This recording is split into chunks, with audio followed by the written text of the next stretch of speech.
아멘. 할렐루야. 오늘은 고난을 넘어 소망으로 시리즈 20번째 시간으로 물질의 주인 바꾸기 첫 번째 시간을 갖도록 하겠습니다.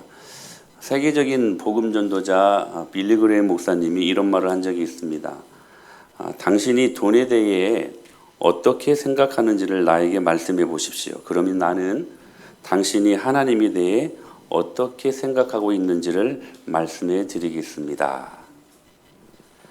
신앙인의 물질 사용도가 바로 하나님을 어떻게 생각하는지를 알 수 있는 가늠자가 될 수 있다라는 것을 말씀을 하는 것입니다. 저는 오늘 특별히 오늘 이 말씀이 우리가 주제가 고난을 넘어 소망으로잖아요. 특별히 물질의 고난을 경험하는 사람들에게 오늘 이 말씀은 축복의 말씀이 되게 하실 것을 믿습니다. 우리가 물질을 어떻게 관리해야 될 것인가, 오늘 이 말씀을 통해서 그 물질의 주인을 바꾸고 주님이 주시는 귀한 은총을 은혜로 누리는 복된 시간이 될 수 있게 되기를 바랍니다. 사람들이 생각하는 돈의 개념을 한번 생각해 봤으면 좋겠습니다. 사람들은 돈을 어떻게 생각하는가? 첫째로 돈은 가치를 규정한다라고 생각을 합니다. 자본주의 사회 속에서 살아갈 때 그 사람이 얼마나 가치가 있는가를 우리는 세 가지로 봅니다. 첫째 돈, 그리고 학벌, 외모. 이 세 가지를 두루두루 갖추는 사람들을 우리는 최고의 사람이라고 생각을 하는 것이죠. 특별히 돈이 단순히 결핍을 넘어서 그 사람의 가치를 규정하는 시대 속에서 우리에게 무시할 수 없는 도구가 된 것은 사실입니다. 우리가 얼마나 돈을 많이 갖고 있느냐, 그 돈에 의해서 어떤 위치에 있느냐, 이것이 우리의 가치를 규정하게 되어 있다는 사실입니다. 하물며 어떤 차를 타고 다니는가, 여기에 따라서도 사람들의 인사가 달라집니다. 어떤 집에서 사느냐, 이것도 사람의 가치를 규정합니다. 돈이 이러한 파워가 있다는 거예요. 그 사람의 가치를 규정한다는 사실입니다. 두 번째, 돈은 통제하는 힘이 있다고 생각합니다. 그래서 우리가 여러분 가장 나쁜 죄질의 형량을 우리는 뇌물죄라고 이야기를 하죠. 뇌물죄는 굉장히 형량이 높습니다. 왜냐하면 돈이 그 사람을 통제하기 때문에 그렇습니다. 무엇인가 누구로부터 뇌물을 받잖아요. 근데 그 뇌물은 우리를 통제하는 힘이 있다는 사실이에요. 힘이 있다는 사실. 여러분, 이것처럼 재미있는 게 어디가 있을까요? 돈의 힘으로 내 마음대로 사람을 통제할 수 있으니까. 학창시절에 공부 꼴등하는 아이가 어떻게 돈 버는 은사가 있어가지고 아주 유명한 사장이 되었습니다. 그런데 그 밑에서 일하는 부하 직원들이 그렇게 공부할 때 다 1, 2등 하는 친구들이었어요. 그런데 꼴등했던 이 친구가 돈을 많이 벌어가지고 그 1, 2등 하는 친구들을 부려먹는 사장이 되었다는 거예요. 돈의 힘 아닐까요? 통제하는 힘이 있다는 것입니다. 그리고 또 돈은 사람들이 생각할 때 미래를 보장한다고 생각을 합니다. 이게 참 강력한 돈이 주는 마력 같아요. 돈은 우리의 불안한 미래를 보장하는 것처럼 보이게 한다는 것입니다. 우리가 살고 있는 이 시대의 가장 큰 특징은 뭐예요? 미래를 예측할 수 없다는 거예요. 이 상황 속에서 불안이 팽배해질 때 유일하게 우리의 미래를 대비해 줄 수 있을 것처럼 생각하는 게 뭐냐면 돈이라고 하는 거예요. 왜냐하면 세상 사람들이 생각하는 돈의 개념은 내가 원하는 미래를 만들어줄 수 있을 거라고 생각하기 때문에 그렇다는 것입니다. 나의 가치를 규정하고 내 상황과 환경을 통제하고 불안한 미래까지 보장받을 수 있으니 여러분, 그런 의미에서 돈은 꽤 매력적인 그러한 도구를 넘어서서 우리 삶에 우리는 때로 절대적인 것이라고 생각하는 그러한 생각들이 있다는 사실입니다. 그러시면서 오늘 예수님께서 이 물질에 관한 한 비유를 말씀을 하십니다. 여러분 아십니까? 성경에 믿음 이야기, 기도 이야기 얼마나 중요한 일들입니까? 그렇죠? 근데 이러한 믿음, 기도라는 단어보다 물질에 관한 단어들이 한 4배, 5배가 더 많습니다. 주님이 언급하신 빈도수가. 오늘 또 물질에 관한 한 비유를 말씀을 하시는 것입니다. 어리석은 한 부자의 비유인데 어느 한 부자가 농사를 지었습니다. 오늘 본문에 보면. 근데 그 해에 많은 소출을 이루었습니다. 소출이 어마어마했습니다. 그래서 생각하기를 이 많은 소출을 창고에 쌓아두어야 하는데 이거 어떡하지? 왜냐하면 지금 창고가 그 많은 소출을 쌓아놓기 너무나 작은 창고거든요. 그래서 결단하기를 이 작은 창고 부서뜨리고 더 크게 더 멋진 창고를 만들면 되겠구나. 거기에다 이 많은 이 소출을 차곡차곡 쌓아두면 되겠구나. 그리고 오랫동안 먹고 마시고 평안하게 노후를 즐기면서 행복하게 살아야지. 이 부자가 생각했던 물질관이었습니다. 즉 돈이 어느새 이 부자에게 우상이 되었고 어느새 이 부자에게 이 돈이 주인 되었고 그래서 오로지 돈에 자신의 평안과 오로지 돈에 자신의 즐거움이 있다라고 생각했던 부자였습니다. 오늘 이 어리석은 부자 비유 이야기를 들으면서 돈을 우상으로 섬기는 자들의 특징을 몇 가지로 살필 수가 있습니다. 첫째로 인색입니다. 우리 본문 16절로 19절 말씀 같이 한번 읽어볼까요? 시작.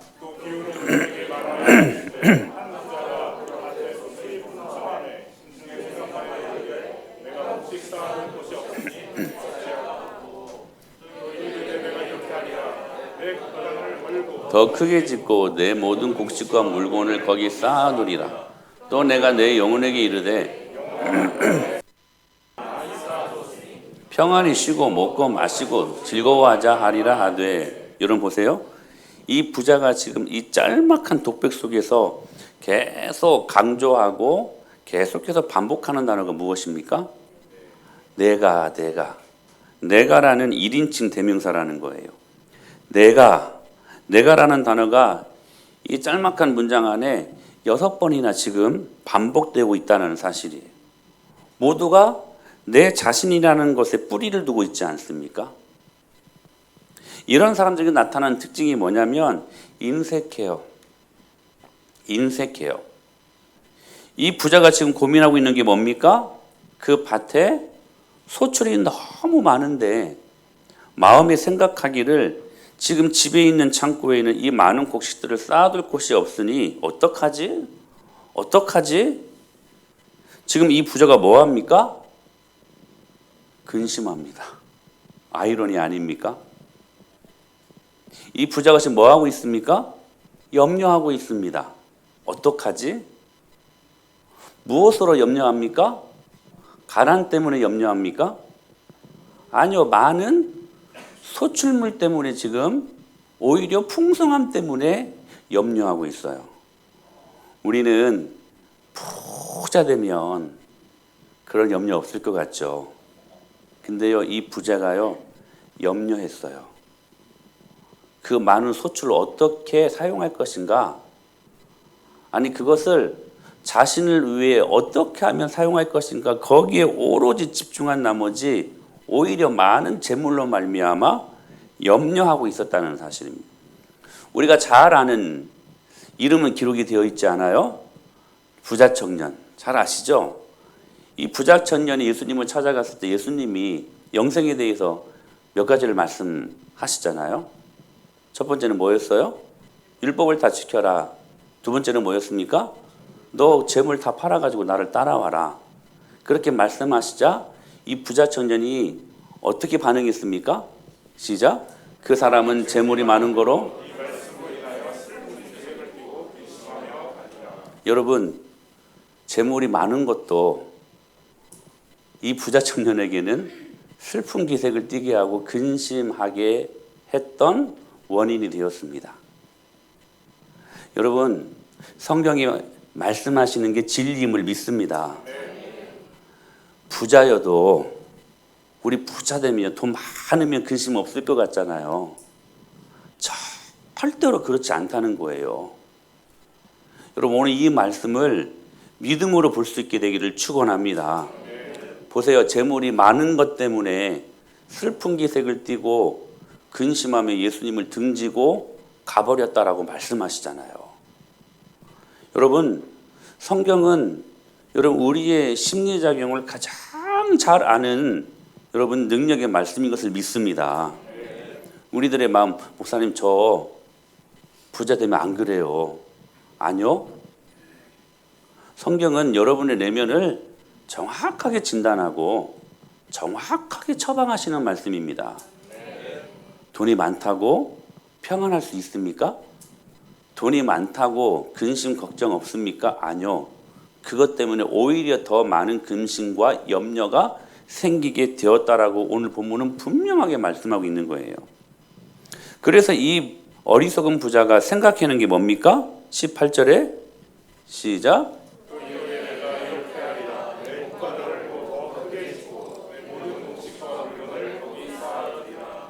그 많은 곡식 창고에 여러분 사실 우리가 정말 믿음으로 생각한다면 그 많은 소출 하나님이 주신 거잖아요. 그러면 우리가 생각할 때 그 많은 곡식 창고에 쌓아놓을 일이 아니라 지금 있는 그 창고는 그대로 두고 거기에다 실컷 쌓아두고 소출이 많았으니까 죄송합니다. 소출이 많았으니까 그 창고에 쌓아두고 남은 것은 이웃들에게 좀 풀고 그렇잖아요. 하나님의 선한 일을 좀 위하여 좀 사용하고 하면 여러분 되는 문제 아니겠습니까? 그러면 간단하게 해결될 문제예요. 창고를 부서뜨릴 수고도 필요 없고 그리고 다시 크게 여러분 그것도 돈 드는 일 아닙니까? 또 그렇게 만들 필요도 없는 거예요. 주님이 주신 거 흘려보내면 될 일이라는 거예요. 그런데 안 그랬어요. 하나님이 주신 그 물질의 축복을 자신의 안위를 위해서 자신의 편의를 위해서만 고집하고 있었던 부자. 그래서 성경은 이 사람을 어리석다라고 말씀하고 있는 것입니다. 여러분 이게요 개인주의, 이기주의 아닙니까? 세상은요 이러한 카테고리 안에서 열심히 돈을 벌려고 합니다. 가만히 보면 이렇게 말씀하시는 것 같아요. 열심히 돈 벌어라. 그래서 부자가 되어라. 그리고 즐겨라. 인생을 즐겨라.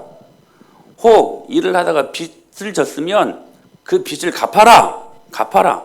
그리고 여유가 있으면 저축을 해라. 그리고 그래도 사정이 좀 괜찮으면 기부하고 헌금해라.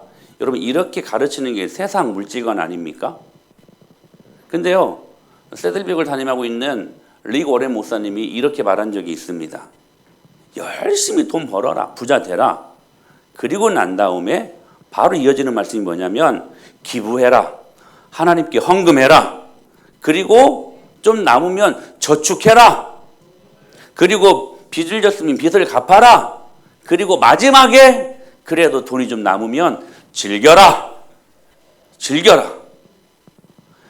그러니까 세상 사람들이 생각하는 물질관과 우리 그리스도인이 생각하는 물질관이 이게 완전히 달라야 된다는 거예요. 자신의 안위를 위해서 실컷 즐기다가 결국에는 주님 앞에 드릴 것 없는 인생들 되지 말고 주님 앞에 먼저 드리고 그것으로 혹 남으면 그것으로 인생을 즐기라는 거예요.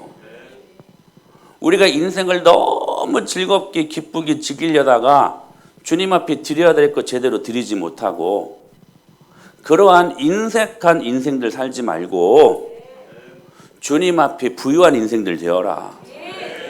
여러분 우리는요 얼마나 인색한지 모르겠어요. 하나님 앞에. 하나님 앞에.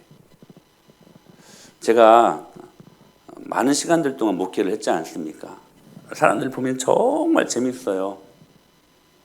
자기네 여행 가고 이렇게 할 때에는 돈 아깝다고 생각하지 않습니다. 근데요, 교회가 어떤 일들을 하자, 교회가 여러분 어떤 일들을 할 때 그게 선한 일 아니겠습니까? 네? 그게 주님의 일 아닙니까? 그 돈으로 여러분 나쁜 짓 합니까? 여러분 교회가? 적어도 우리 은혜마을 교회는 절대로 나쁜 짓 안 합니다. 아멘. 그 귀한 물질로 귀한 선교하는 일들 앞에 상당한 많은 일들 앞에 우리가 헌신을 하고, 그리고 여러분 많은 사람들 구제하고, 정말 주님이 지금까지 그렇게 멋지게 여러분들이 하시는 헌금으로 사용하시지 않았습니까? 여러분들에게 복이 있을 것을 믿습니다. 여러분이 하는 그 헌금으로 나쁜 짓 하겠습니까? 교회가 주님의 선한 일들을 하는 능력이 있지 않습니까? 근데 하나님 앞에 드리는 것은 얼마나 인색한지, 여행하고 자기 안일의 문제를 갖고 할 때에는 전혀 시험 들지 않아요. 근데 교회가 어떤 일들을 갖고 좀 헌금하자 하면 시험 들어. 저는 여러분 그렇게 하나님 앞에 인색한 인생들 되지 않게 되기를 축복합니다. 근데 여러분 아십니까? 마지막에 즐기려고 하나님께 다 드리고 마지막에 남은 걸로 즐기려고 하는 사람들을 주님이 축복하십니다. 축복하셔요. 정말 풍성하게 즐길 수 있도록 주님이 은혜 주시는 분이시라는 거예요. 여러분 우리가 왜 인색합니까? 그 뿌리에 핵심 감정이 뭐가 있어서 그러냐면 두려움 때문에 그래요. 어떤 권사님은요, 우리 교회 권사님 말고요, 어떤 교회 권사님은요, 이 두려움으로 인해서 보험을 30개나 들었다고 합니다. 두려워서. 여러분 보험이 나쁜 겁니까? 아니요, 보험 나쁜 건 아닙니다. 저도 보험이 있습니다. 실보험, 생명보험 그런 거 없어요. 실보험 같은 것이 있습니다. 병원 갈 때 그게 참 좋더라고요. 보험은 지혜로운 저축일 수 있습니다. 귀한 것이죠.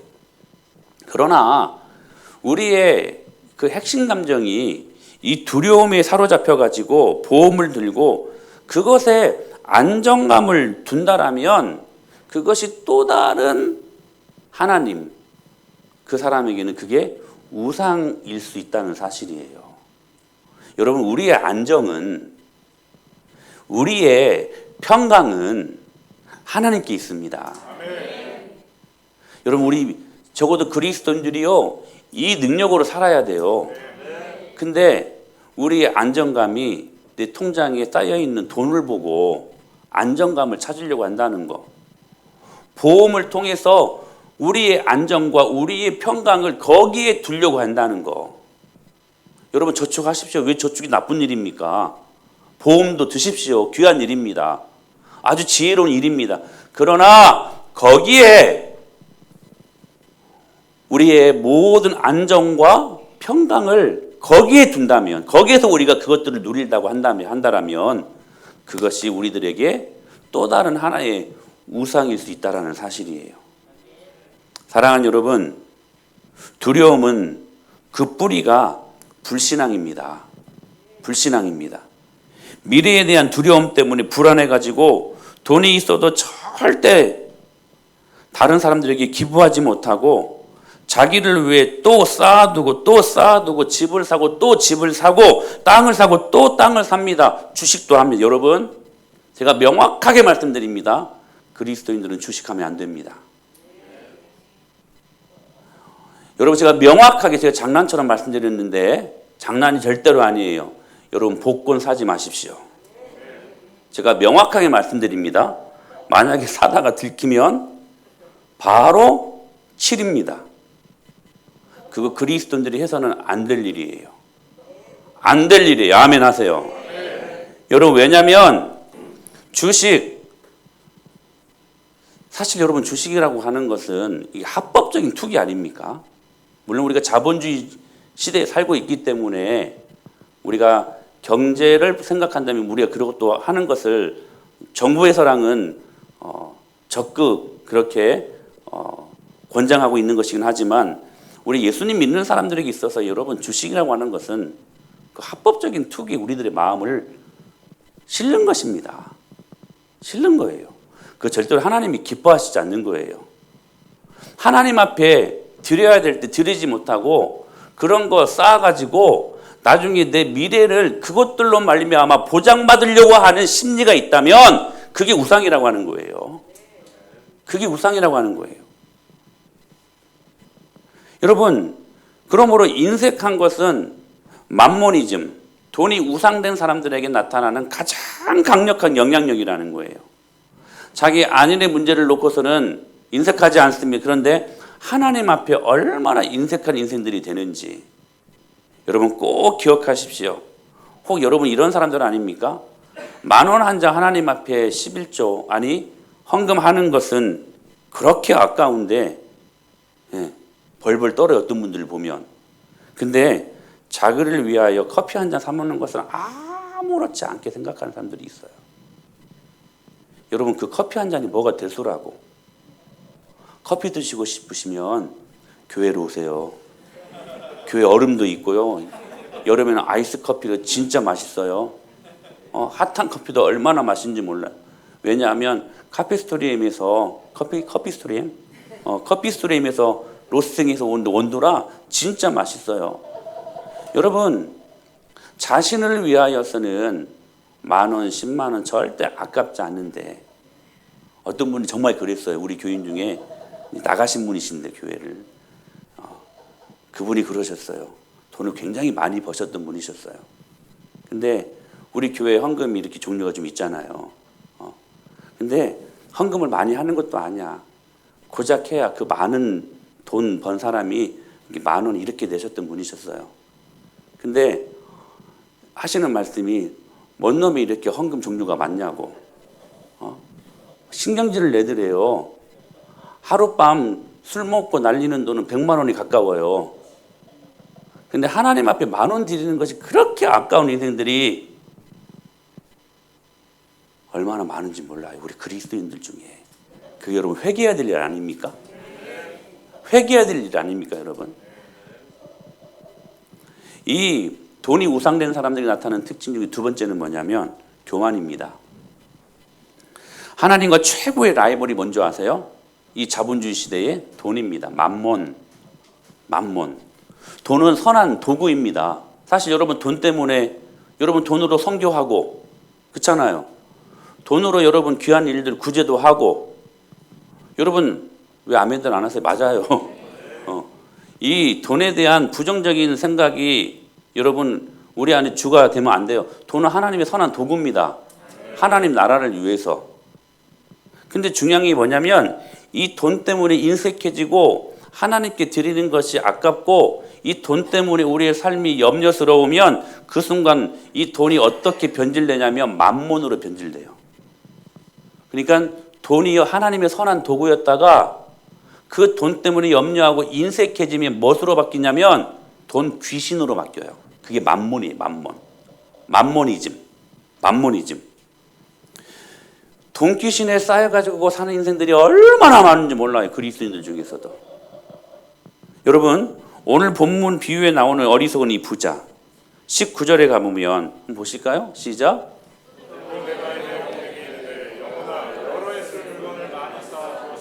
평안히 쉬고 먹고 마시고. 여러분 이게 얼마나 교만합니까? 여러분 교만한 것을 못 느끼세요? 당연한 거예요? 여러 해 쓸 물건을 많이 쌓아두었으니 야 평안히 쉬고 먹고 마시고 즐거워하자. 여러분 아무렇지 않아요? 교만함을 못 느껴요? 여러분 이 어리석은 부자의 교만함이 뭐가 있어요? 영혼마저도 자기 영혼이래요. 영혼마저도 자기 영혼이래요. 그러니까 이 부자는 물질을 통해 가지고 영혼의 안식과 영혼의 평안을 누리려고 했다는 사실이에요. 여러분 노후 대책 필요합니다. 분명히 필요합니다. 저는 물론 노후를 어떻게 살아가야 될 것인가 생각해 본 적 한 번도 없어요. 편안하게 살려고 하는. 저는 은퇴하면 은퇴는 아직 멀었지만 혹시 은퇴를 기대하고 계신 분이 계십니까? 하나님이 언제든지 가라고 하면 가야죠. 뭐 그것이야. 저는 진짜로 여러분 우리 은혜마을 교회 제가 개척한 교회라고 여러분 제가 욕심 그런 거 절대로 없습니다. 정말 그래요. 어떤 분은 자기가 개척한 교회는 막 욕심 가져가지고 끝까지 막 그래서 막 분란이 일어나고 아픔이 있는데 저는 그런 생각이 없어요. 진짜 감사하게. 여러분 감사하십시오. 정말 그런 생각 없어요. 하나님의 교회잖아요. 주님이 언제든지 떠나라고 하시면 저는 떠날 용의가 있는 사람입니다. 제가 왜 이렇게 말할까요? 진짜 그래요. 진짜 그래요. 선줄로 생각하면 넘어질까 조심하라고. 또 마음이 변질될 수 있을까? 근데요, 안 그래요. 진짜 그래요. 저는 제 교회를, 우리 은혜마을 교회를 제 교회라고 말해 본 적, 생각해 본 적 진짜 없어요. 진짜 없어요. 여러분 보세요. 노후 대책 필요합니다. 세우십시오. 지혜로운 방법이에요. 노후에 평안하게 사는 거 너무나 중요한 일이에요. 그러나 지나치면 안 된다는 거예요. 뭐냐면 명확하게 들으세요. 지금 하나님께 드릴 것 아껴가지고 지금 하나님께 선한 일을 위하여 성교하는 일들을 위하여 귀하게 사용되어야 될 그 물질 아껴가지고 노후 대책 세우는 거 그게 우상숭배라는 거예요. 하나님께 드릴 것 드리지 않고 자신의 안위의 문제를 가지고 노후 대책을 세운다면 그게 하나님 앞에 결코 바람직한 신앙생활이 되지 못한다는 사실이에요. 원래 우리 영혼의 참된 쉼과 참된 안식, 참된 평강이 누구에게 있습니까? 하나님께 있습니다. 할렐루야. 그런데 이 부자는 그 하나님의 자리에 뭘 두고 있는 거예요? 재물을 두고, 물질을 두고 있는 거예요. 그래서 영혼의 안식과 평안을 어디에서 누리려고 하는 겁니까? 물질에서 누리려고 하는 거예요. 로드십이 바뀌는 것이죠. 주인이 하나님에게서 뭘로 바뀌는 거예요? 만몬, 물질로 바뀌는 거예요. 그래서 내 주머니에 내 통장에 뭔가 좀 있으면 힘이 나요. 용기가 나요. 그렇지 않으면 시무룩해지고 염려가 되고 사는 게 재미가 없고 내 마음에 평화가 없고 그 기분을 좌우하는 게 그 감정을 좌우하는 게 뭐냐? 돈이라고 하는 거예요. 돈이라고 하는 거예요. 하나님 자리에 뭐가 있기 때문에? 돈이 있기 때문에, 물질이 있기 때문에 그 재물이 그냥 그 사람의 마음을 꽉 붙잡고 있기 때문에 여러분 교만 아닙니까?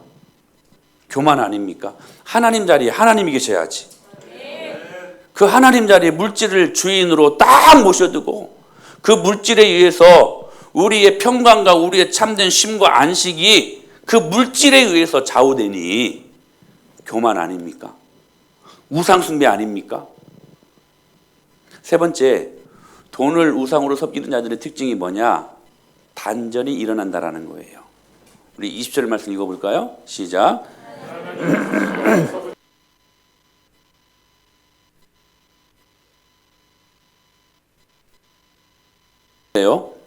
부자 청년이요. 예수님이 그렇게 말씀을 하시자 근심하고 떠나가 버렸어요. 한번 보실까요? 시작. 그 청년이 재물이 많으므로 근심하며 가니라. 근심하며 떠나가 버렸어요. 예수님을 떠나가 버렸어요. 그러니까 구원에서 멀어진 것이죠. 결국 주인 바꾸지 못해가지고 하나님과의 관계 속에서 뭐가 일어났어요? 단절이 일어났어요. 단절. 여러분, 오늘 제가 여러분들에게 물질의 문제를 이야기하는 것은 여러분의 삶에 주인 바꾸라는 것을 말씀드리는 것입니다. 주님 앞에 돈을 얼마 드리고 이게 문제가 아니라 여러분 안에 있는 예수 그리스도가 주인 되는 삶을 살아야 되는데 여러분 안에 예수 그리스도가 아니고 돈이 주인 되는 삶을 살았다면 그거 제거하고 주인 바꾸라고 말씀하시는 거예요. 주인 바꾸라고. 여러분 우리 인생에 예수님이 주인 되어야 그 안에서 진짜 참된 평강과 안식과 여러분 은혜가 있는 것 아니겠습니까? 돈 때문에 그래서 염려합니다. 오늘 본문에서 17절에 시작. 심중에 생각하여 이르되 왜 염려해? 왜 어찌할까? 염려합니까? 그거 나눠주면 되지. 하나님께 드리면 되지. 중요한 것은 뭐냐면 우리가 돈의 노예가 되는 순간부터 우리는 주인을 잊어버리게 된다는 거예요.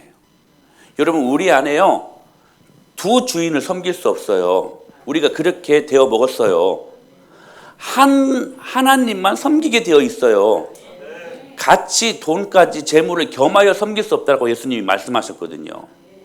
하나님을 섬기든 재물을 섬기든 둘 중에 하나만 하게 되어 있다는 거예요. 이 두 개를 동시에 겸해서 섬길 수는 없다. 이게 성경에 말씀하는 거예요. 그러니까 뭐냐면 우리가 돈의 노예가 되는 순간부터 우리는 주인을 잃어버리게 된다는 거예요. 하나님을 망각해요. 관계가 단절돼요. 그 하나님이 우리에게 부어주신 그 십자가의 그 기가 막힌 어마어마한 그 사랑과 그 은혜를 망각해버려요. 이 자그마한 물질 하나 때문에.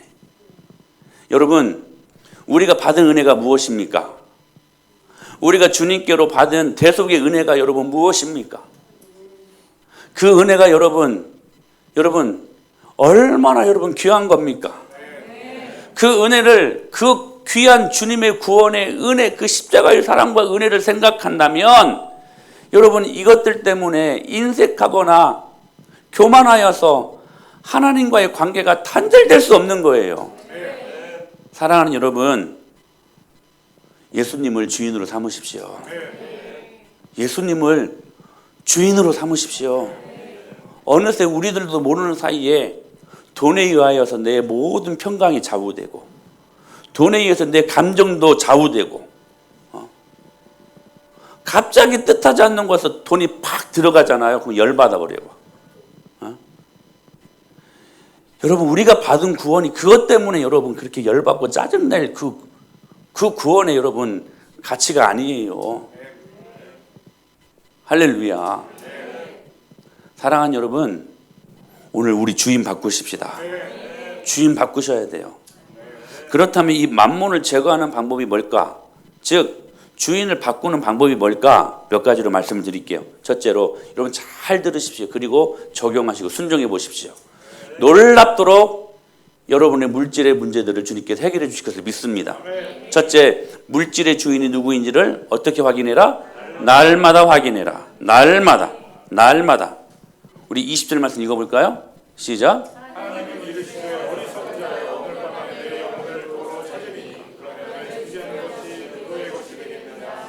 여러분 정말로 이 어리석은 부자 아닙니까? 아무리 이제 이렇게 소출이 많았으니 평안하게 먹고 즐기고 노후 한번 즐겁게 한번 살아보자, 아무리 계획하고 아무리 비전을 짜고 아무리 여러분 여러 가지 많은 것들을 궁리했을지라도 하나님이 그 생명 딱 쳐버리면 그거 다 놓고 가야 됩니다. 영혼의 주인이 누굽니까? 하나님이에요. 주님이 말씀하시는 거예요. 이 어리석은 자여, 그래서 어리석은 부자의 비유라고 말씀하시는 거예요. 이 어리석은 자여, 원래대로 이 원어로 성경을 이 말씀을 해석하면 어리석은 자여, 이 멍청한 사람 이 말이에요. 굉장히 순화된 표현이에요. 원래 원어에서는 굉장히 격하게 말씀하시는 이 멍청아 이 말이에요. 이 어리석은 자여, 오늘 밤에 네 영혼 도로 내가 가져가 버리면 그 많은 물질 그거 어떻게 되겠느냐. 좀 생각 좀 해봐라. 내 곡식, 내 곡간, 내 영혼이라고 강조하고 자기 생명도 자기 거라고 자랑했던 이 사람에게, 그래? 네가 네 것이라고 생각하는 내 영혼, 네 영혼을 내가 오늘 밤에 찾아가면 그 네 것이 전부 누구 것이 되겠느냐. 여러분 오늘 이 명확한 주님의 말씀을, 이거 예수님 말씀이잖아요. 여러분 귀 기울여 여러분 집중할 수 있게 되길 축복합니다. 아는 지인이 정말 그랬어요. 교장 선생님으로 은퇴하신 분인데요. 그 퇴직금으로 진짜 노후를 너무 멋지게 설계하고 좋은 집도 샀어요. 당시에 최고 비싼 차가 에쿠스였어요. 에쿠스도 여러분 신형으로 풀옵션 그것을 뽑아가지고요. 여러분 재미있게 살려고 했는데요. 진짜 그날 저녁에 심장병으로 돌아가 버리셨어요. 여러분 우리 교만하면 안 돼요. 여러분의 영혼 주님이 딱 쳐버리면 아무것도 아닙니다. 그러니까 소유권이 어디에 있느냐 이 문제라는 거예요. 소유권이 하나님께 있다는 것. 주인 바꾸라는 거. 너 이제 그만 살고 와라. 무슨 말씀이? 내 인생은 내가 주인이 아니구나. 하나님이 내 주인이시구나. 그러므로 이건 날마다 확인할 수 있어야 된다는 거예요. 다윗이요, 성전을 건축할 때 준비를 하면서 하나님께 받은 수많은 물질에 대해 이렇게 고백한 적이 있습니다. 같이 한번 읽어봐요. 시작. 여호와의 위대하심과 영광과 승리와 위엄이 다 주께 속하였으며 천지에 있는 것이 다 주의 것이로서 여호와의 주권도 주께 속하였으며 주는 높으사 만물의 머리이시니 부와 귀가 주께로 말미암 또 주는 만물의 주제가 되사 손에 권세와 능력이 있어 모든 사람을 주께 강하게 하심이 주의 손에 있나이다. 우리 하나님이여, 이제 내가 주의 영화로운 이름을 찬양하나이다. 나와 내 백성이 무엇이기에 이처럼 즐거운 마음으로 드릴 힘이 있었나이까? 모든 것이 주께로 말미암았사오. 우리가 주의 손에서 받은 것으로 주께 드렸을. 할렐루야. 다윗은 알았어요. 그 많은 그 많은 귀, 부귀, 영화가 하나님께로부터 왔다는 것을 다윗은 인정하고 있어요. 주님께로부터 받은 거, 주님의 것. 여러분, 다윗과 솔로몬 그 부자가 얼마나 주님 앞에 많은 것들을 드리는지 몰라요. 얼마나 많은 것들을. 근데 생색내지 않아요. 주님께로부터 받은 것 주님께 드렸을 뿐입니다. 이건 자랑할 일도 아니고 이건 내 감사의 표현입니다 하는 다윗의 믿음의 고백이었어요. 사랑하는 여러분, 오늘 우리들이 가져야 될 물질관 아닙니까? 주님이 여러분들에게 부한 물질의 축복을 주실 것을 소망합니다. 그럼 여러분 교만하지 마십시오. 이 어리석은 부자처럼 내 영혼을 위하여, 내 일신상의 문제를 위하여 무엇을 먹고 무엇을 마시고 무엇을 입을까 그거 생각하지 말고, 그거 생각하니까 뭐가 일어나요? 염려가 일어나요. 너희들은 먼저 그의 나라와 그의 의를 구하라. 그러면 이 모든 것 덤으로 주시겠다. 할렐루야.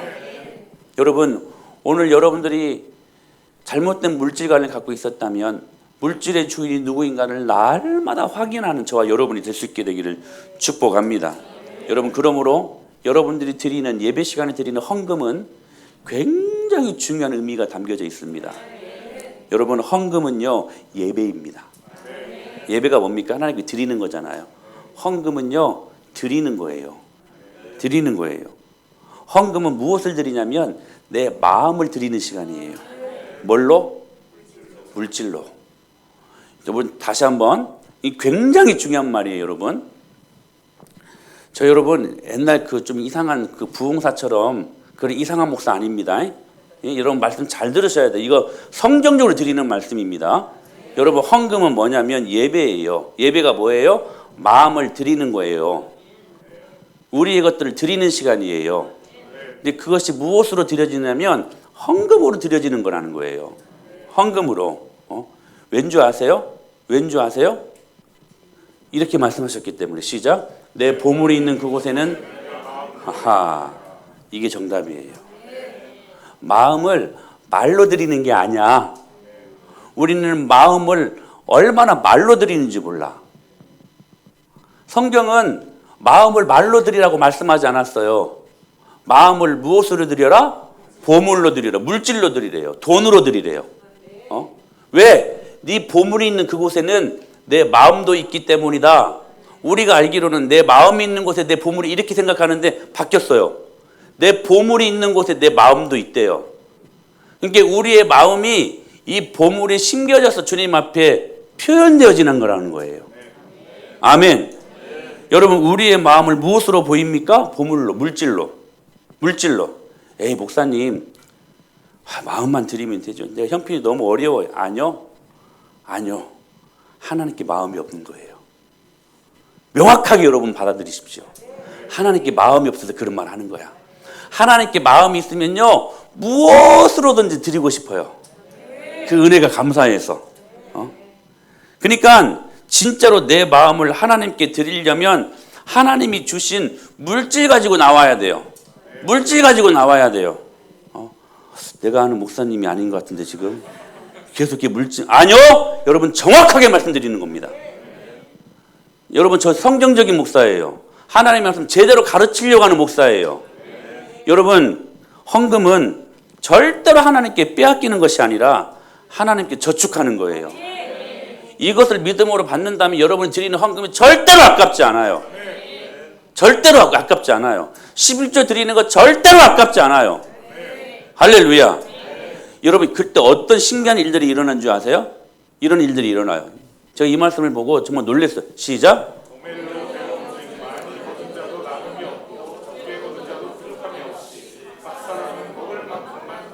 자 보세요. 우리는 많이 거두면 남을 줄 알죠. 그리고 적게 거두면 부족할 줄 알죠. 성경은 그렇게 말씀하지 않아요. 성경의 물질과는 그러지 않아요. 이 말씀을 이렇게 여러분 지금 이 만나를 거두는 지금 이 장면들을 하는 거 아니겠습니까? 근데 이 말씀을 고린도 후서 8장에서 이렇게 코멘트하고 있어요. 기록된 것 같이. 이 지금 출애굽기 말씀을 말하는 거예요. 같이 읽어요. 시작. 기록된 것 같이 적게 거둔 자도 이게 복음이 주는 역설이고 능력입니다. 우리는 많이 벌어야 남을 줄 알죠? 그렇지 않다는 거예요. 많이 거둔 자도 남지 아니했대요. 그 반대로 우리는 적게 거두면 모자랄 줄 알잖아요. 그래서 막 돈 하지 않습니까? 아니 그래요 여러분. 안 그래요. 주님 앞에 정직한 물질 헌금 생활 믿음으로 잘하면 여러분 기억하십시오. 수입이 설령 적어도 모자라지 않게 하십니다. 이게 주님이 말씀하시는 성경적인 물질관이에요. 여러분 자본주의 세계에서는 여러분 다다익선이라고 많이 벌어야 많이 남는 거라고 생각을 하잖아요. 아니요. 여러분 하나님 없는 부 그 주님이 다 새어나가게 하십니다. 하나님 없는 부 여러분 기억하십시오. 그것으로 죄 짓는 데 사용합니다. 사람들 얼마나 악한 줄 아세요? 근데요 적게 거두어도 모자라지 않게 하신대요. 저는 여러분 주님이 주시는 능력이라고 생각합니다.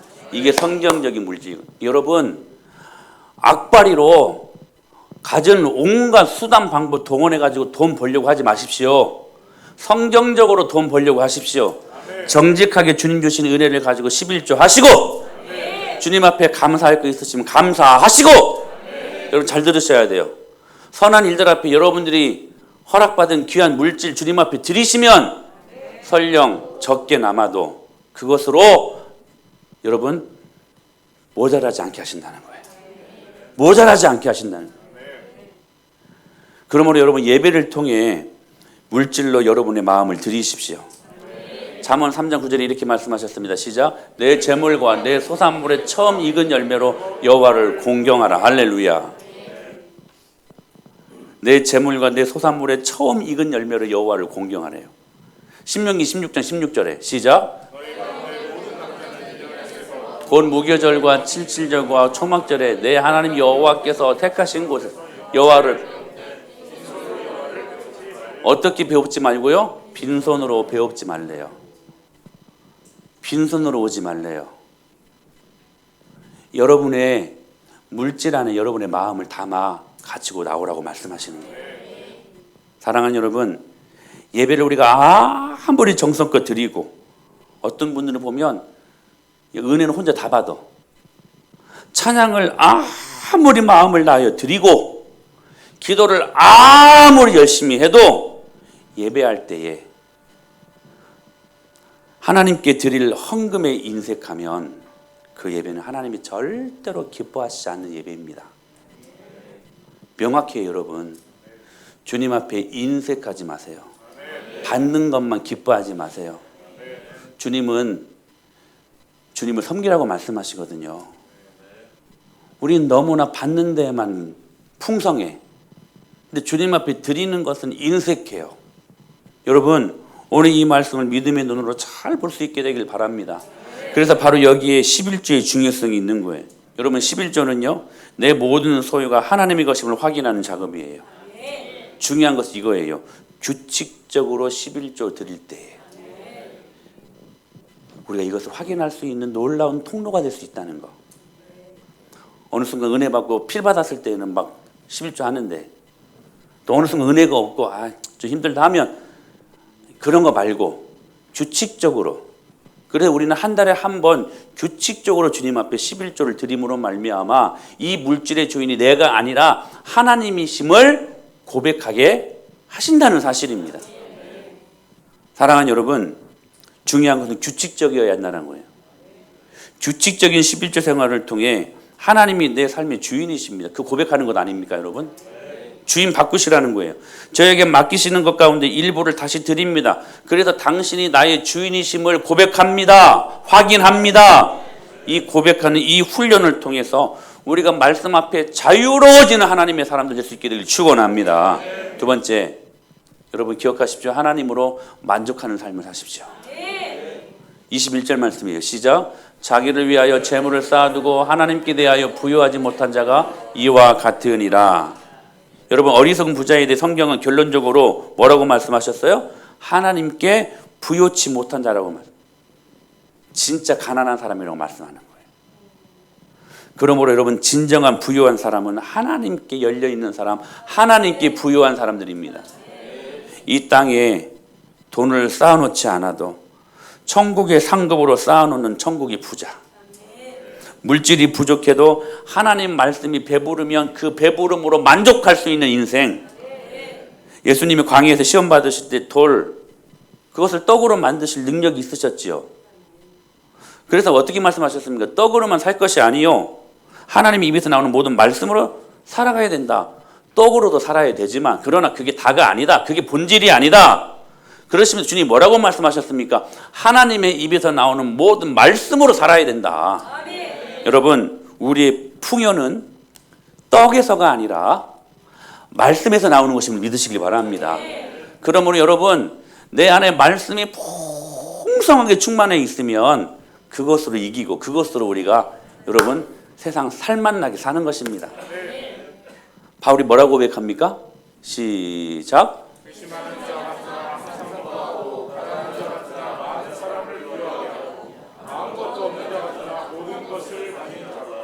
왜냐하면 천지를 지으신 하나님이 내 마음 안에 들어오셨기 때문에 그 말씀으로 충만하니까 이 사람은 어디를 가도 부유한 인생을 살 수 있더라는 거예요. 여러분, 하나님께 부유한 사람들은 물질의 많고 적음의 정도가 아니라 적으나 많으나 어느 정도로 내가 이 주신 물질에 만족하며 사느냐, 그 만족의 정도에서 나온다는 거예요. 그래서 여러분이 비록 가난하게 보여도 내게 주신 물질로 만족하며 감사할 수 있다면 만족한 만큼 부자예요. 할렐루야. 세 번째, 이거 굉장히 중요한 말씀인데 축복의 근거를 만들라는 거예요. 여러분, 우리는 이 어리석은 부자와 같이 하나님께서 돈을 주시면 계속 쌓아두려고만 합니다. 그런데 이렇게 말씀하셨어요. 시작.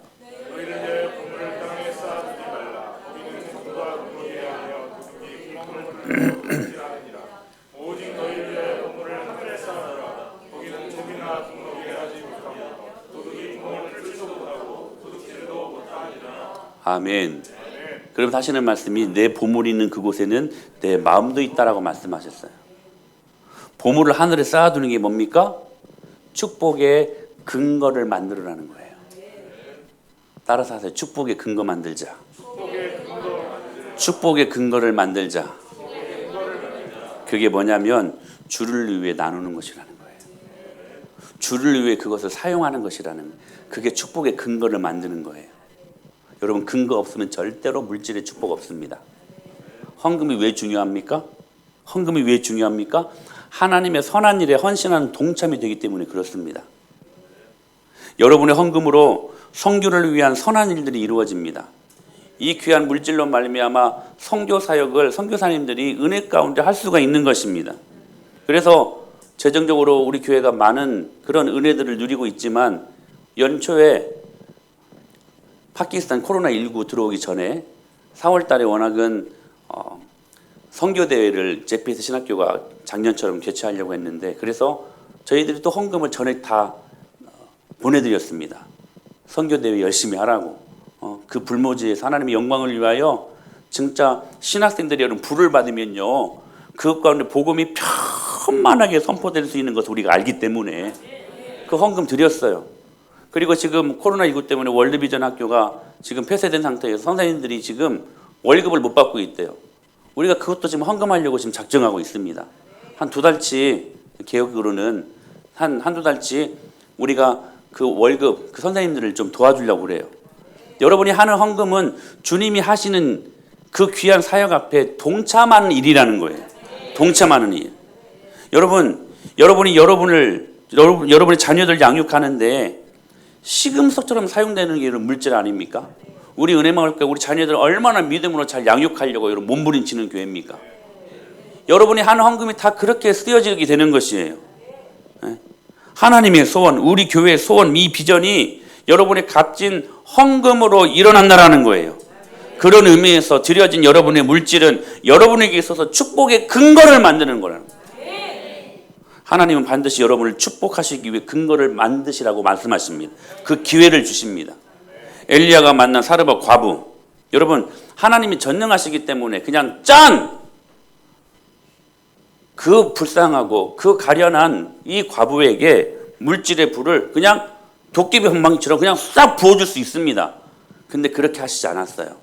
뭐라고 말씀하셨습니까? 같이 한번 읽어볼까요? 시작. 여호와께서 엘리야를 통하여 하신 말씀같이 이 사르밧 과부가 이 귀한 축복을 받았어요. 근데 그냥 있어라 해서 있어진 게 아니었어요. 근거를 봤어요. 근거. 뭐였어요? 병에 조금 있는 그 밀가루, 병에 조금 있는 그 기름, 그 근거를 보신 거예요. 그 근거를 주님 앞에 드리게 하신 거예요. 주님이 그거 받으시고 축복하신 거예요. 할렐루야. 여러분 오병이어의 축복, 그 5천 명에게 무슨 마술수처럼 여러분 풍성하게 먹일 수 있는 능력이 예수님이 있지 않습니까? 그분은 하나님이신데 믿습니다. 우리는 그 하나님이 전능하심을 믿습니다. 근데 그렇게 하시지 않았어요. 한 소년의 도시락을 축복의 근거로 삼은 거예요. 그리고 그걸 받으시고 5천 명을 먹이셨어요.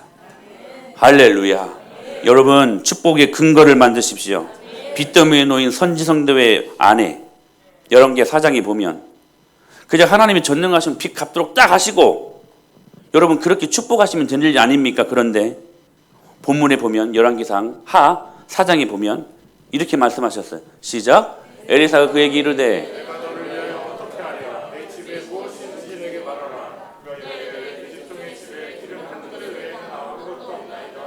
여러분 이 엘리사가 이 생도 아내에게 요구했던 것은 뭐냐면 내가 축복할 텐데 하나님이 축복하실 텐데 그릇 준비해, 그릇 준비해라. 그릇 준비해라. 그릇을 많이 준비한 만큼 그릇을 부어주시게 돼. 그 기름을 무엇 하겠다는 거예요? 근거 위에 축복하시겠다는 거예요. 근거 위에. 할렐루야. 사랑하는 여러분, 주님은 반드시 근거를 보십니다. 이렇게 말씀하셨어요. 이거 말씀 아닙니까? 시작. 가난한 자를 불쌍히 여기는 여호와께 구워드리는 것인 그의 선행을. 여러분 놀라운 축복의 말씀 아닙니까? 여러분 무슨 말씀이 가난한 자를 불쌍히 여기는 것. 그래서 우리가 구제하고 선교하고 이렇게 하는 모든 물질의 문제들은 여호와께 뭐하는 것이니 구워드리는 것이니 그의 선행을 그에게 갚아주시리라. 무슨 말씀이에요? 우리가 하나님을 위해 우리의 물질을 사용할 때 하나님이 그 근거를 보시고 하나님의 계산법 뭐예요? 내가 너에게 구웠다. 하나님이 우리에게 하시는 말씀, 내가 너에게 구웠다. 내가 너에게 빚졌다. 이렇게 말씀하시는 거예요 지금. 여러분 누가 만왕의 왕을, 누가 만유의 주를 빚쟁이로 만들 수 있겠습니까? 주님을 위해 그 물질을 사용할 때라는 거예요. 그때 우리가 준 것보다 더 넘치도록 우리에게 갚으시겠다고 하신 주님의 약속의 말씀 아닙니까? 저는 이 말씀 믿습니다. 여러분 축복의 근거를 만드십시오. 이럴 때 놀랍도록 부어주시는 물질의 귀한 축복을 여러분들이 누리게 하실 것을 믿습니다. 고난을 넘어 소망으로 나아가기를 원하십니까? 물질의 고난에 여러분 깊은 한복판에 지금 어려운 가운데 계신 분들이 계십니까? 오늘 이 말씀 믿음으로 바라보시고 정직하게 주님께 드릴 것 드리시고. 바울이 이렇게 말합니다.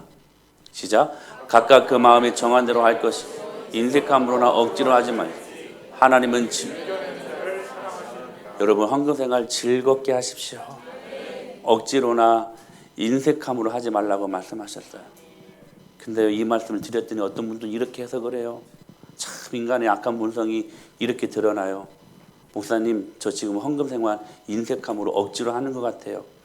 그렇게 하면 주님 받지 않을 것 같으니까 저 그냥 아예 안 낼래요. 그렇게 말씀하신 분들 있다니까요. 정말 여러분, 그거 그렇게 해석하고 주신 말씀입니까? 그렇게 해석하라고 주신 말씀이에요? 설령 그런 마음들이 있을 수 있어요. 진짜 어려울 때는. 근데 여러분, 주님은 말씀하세요. 즐겁게 내라고. 인색함과 억지로 내려고 하는 그 마음 고쳐 먹어야 되지 않겠습니까, 여러분? 왜 그 잘못된 마음 계속 그대로 두고 왜 그렇게 살아가려고 그래요, 여러분?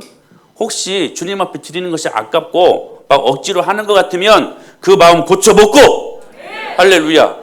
주님 앞에 정말 부드럽고 온순하고 순한 마음으로 주님께 드리는 것이 기뻐하는 능력으로 내 마음을 고치려고 몸부림치고 애쓰고, 그래서 선한 마음을 만들고 난 다음에 주님 앞에 드리라고 한 말씀 아니겠습니까? 사랑하는 여러분, 주님 앞에 드리는 것이 즐거운 인생들 될 수 있게 되길 축복합니다. 여러분의 물질, 아까 그 말씀 꼭 기억하십시오.